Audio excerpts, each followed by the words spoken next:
Assalamualaikum warahmatullahi wabarakatuh. Saya Rolatri Rahayu, NPM C1C019-085, mahasiswa S1 Akuntansi Universitas Bengkulu. Pada video kali ini kita akan membahas mengenai bab 6, yaitu transaksi antara entitas induk dan entitas anak aset tetap pada mata kuliah Akuntansi Keuangan Lanjutan 1.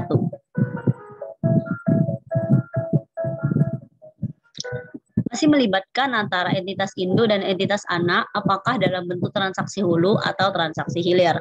Maka pembagian transaksi di bab ini, yang pertama transaksi hulu, yang kedua transaksi hilir, yang ketiga aset tetap yang dibagi menjadi dua jenis, yaitu yang pertama aset tetap yang mengalami penyusutan dan yang kedua aset tetap yang tidak mengalami penyusutan.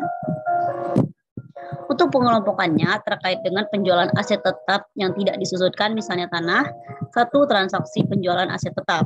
Ketika dua entitas sudah bergabung menjadi suatu entitas yang satu kesatuan entitas usaha, maka antara entitas tersebut akan terjadi transaksi baik hulu maupun hilir. Contohnya transaksi penjualan aset tetap. Sedangkan aset tetap sudah diatur dalam PSAK 16, yaitu aset tetap ini digunakan untuk mendukung operasional perusahaan. Contohnya menghasilkan barang dalam sistem produksi.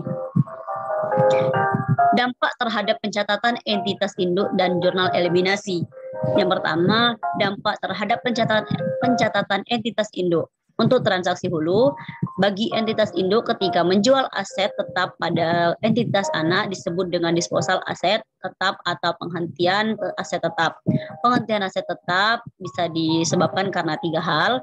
Yang pertama, aset tetap dijual. Yang kedua, aset tetap dihentikan penggunaannya. Yang ketiga, aset tetap dihentikan karena ditukar. Artinya, aset tetap diserahkan kepada pihak lain sehingga pencatatan entitas induk tersebut dihapuskan. Bagi entitas anak, ketika membeli aset tetap dari entitas induk tersebut disebut entitas memperoleh aset tetap. Yang kedua, dampak terhadap jurnal eliminasi. Dari transaksi penjualan aset tetap yang dilakukan oleh entitas induk kepada entitas anak atau sebaliknya, maka di sisi pencatatan entitas yang memiliki aset tetap akan mencatat adanya keuntungan atau kerugian dari penjualan aset tetap. Untuk menentukan keuntungan atau kerugian dari penjualan aset tetap itu berbeda dengan penjualan persediaan. Aset tetap, keuntungan atau kerugian akan dihitung dengan menghitung selisih dari atau membandingkan antara harga jual aset tetap dengan nilai tercatat atau nilai buku dari aset tetap tersebut.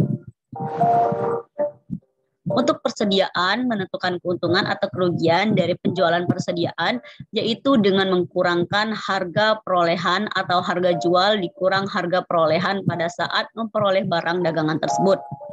Nilai tercatat atau nilai buku sama dengan harga perolehan aset tetap dikurang akumulasi penyusutan.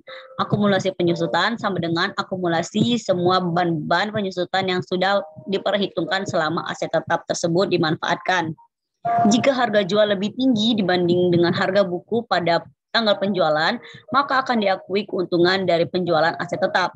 Sebaliknya, jika nilai buku dari aset tetap pada saat menjual lebih rendah dibandingkan dengan harga jual, maka diakui sebagai kerugian. Entitas induk akan mencatat jurnal untuk transaksi terkait keuntungan atau kerugian pada saat penjualan dan pada saat proses menyiapkan laporan keuangan konsolidasian. Akan menangguhkan pencatatan dari keuntungan atau kerugian sebagai keuntungan atau kerugian yang belum terrealisasi.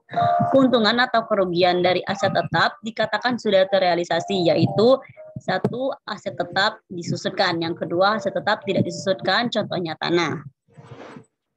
Dampak transaksi penjualan aset tetap tidak disusutkan terhadap pencatatan entitas induk dan jurnal eliminasi. Contohnya, dampak transaksi penjualan tanah terhadap pencatatan entitas induk dan jurnal eliminasinya. Ada 3 peristiwa yang terjadi.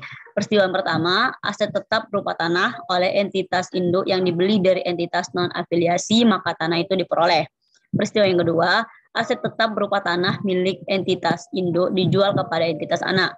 Bagi entitas anak, ketika membeli dari entitas induk, maka tanah itu diperoleh. Yang peristiwa ketiga, entitas anak menjual tanah kepada entitas non-afiliasi. Maka akan ada 3 skenario skenario yang mungkin terjadi, yaitu skenario 1, keseluruhan peristiwa itu terjadi pada periode yang sama, yaitu contohnya tahun 2015. Maka pada skenario ini, keuntungan atau kerugian skenario 1 sudah terrealisasi dan tidak perlu membuat jurnal eliminasi. Pada skenario kedua, peristiwa 1 dan 2 terjadi dalam periode yang sama, sedangkan peristiwa ketiga terjadi di tahun berikutnya, atau entitas anak belum menjual tanah tersebut ke pihak entitas non-afiliasi. Maka keuntungan atau kerugian atas penjualan tanah tersebut akan ditangguhkan karena belum berhasil terjual ke entitas non-afiliasi. Sehingga harus dibuat jurnal eliminasi, yaitu berupa keuntungan atau kerugian penjualan yang sudah dicatat di pembukuan entitas induk pada saat entitas induk menjual kepada entitas anak.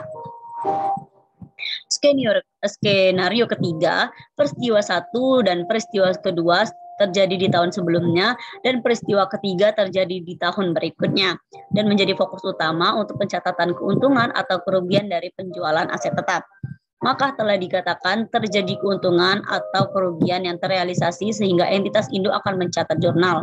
Keuntungan atau kerugian atas penjualan tanah tersebut harus ditambahkan sebagai komponen laba rugi konsolidasi pada periode berjalan dan entitas induk membuat jurnal eliminasinya. Aset tetap yang disusutkan, contohnya peralatan atau mesin atau bangunan. Ketika menjual peralatan ke entitas anak, misalnya di tanggal 1 Januari 2019, kemudian selama tahun 2019, entitas induk sudah memanfaatkan aset tetap peralatan itu selama 1 tahun. Jadi pada saat tanggal 31 Desember 2019, entitas induk sudah mengakui keuntungan atau kerugian dari penjualan peralatan tersebut. Sehingga keuntungan atau kerugian dari aset yang disusutkan dikatakan terrealisasi ketika sejalan dengan pemanfaatan aset tetap, bukan pada saat dijual. Artinya, keuntungan atau kerugian atas penjualan aset tetap antara entitas induk dan entitas anak akan terrealisasi pada saat pelepasan atau penggunaan aset tetap. Transaksi hilir penjualan aset tetap tidak disusutkan. Artinya yang menjual adalah entitas anak kepada entitas induk sehingga akan ada pencatatan keuntungan atau kerugian dari penjualan. Misalnya tanah maka akan dicatat oleh entitas anak dan di pencatatan entitas induk mencatat penangguhan keuntungan atau kerugian yang belum terrealisasi, hanya mengakui seberapa besar porsi atau persentase kepemilikan. Sekian dari saya yang dapat saya sampaikan. Sekian dan terima kasih. Wassalamualaikum warahmatullahi wabarakatuh.